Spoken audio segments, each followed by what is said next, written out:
Well, this is Ross Barable with Soundscapes International, and I have George Rohrbacher with me here today, and he's owned one of our Harmony wind harps for 3 months. Yeah, 3, 4 months Three now. months, and I just like to get a testimony from George here about what his experience is with living with the wind harp. So where do you live, George? Okay, we live on a cattle ranch in eastern Washington state. We live 15 miles out of town and 3 miles from our next door neighbor.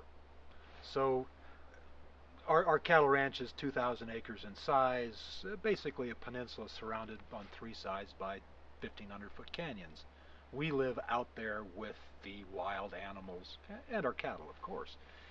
Um, we basically had a wind harp all this summer, and our experience with the wind harp has been fantastic. And every time you walk out the door, if the wind's blowing, it says something to you, and it's different every time it speaks.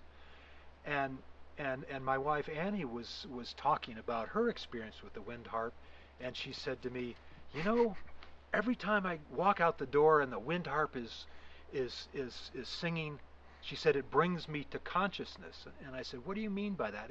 And she said, just the same way that when that red-tailed hawk jumps out of that giant ponderosa pine and screeches in the sky, that brings you to consciousness of where you are, what the day is about, the surroundings, the physicality of life.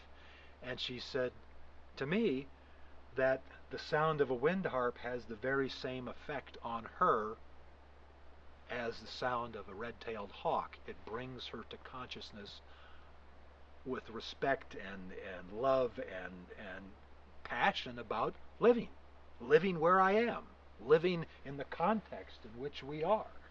And anyway, it's been awesome. I thought I would find it irritating and boring, but I love it. Well, thank you, George, for your testimony, and I know you're not just saying that to be nice. You're just No, this is a very interesting piece of art in a lot of different ways, and a lot of them unexpected. well, I think that's part of the magic of the harp is that you just never know when it's going to sing, and And it has and that how it's mystical going to sing. right. It's and the It's different fact every time. and the fact that it is connected to this whole, you know, physical universe where we live in eastern Washington, it is singing because we have a big fat wet storm that's come off the Pacific, headed 1,000 miles later for Colorado. But the wind harp helps you relate to the weather in a way that's out of our experience, and it's been awesome. Thank you very much, George. Anyway.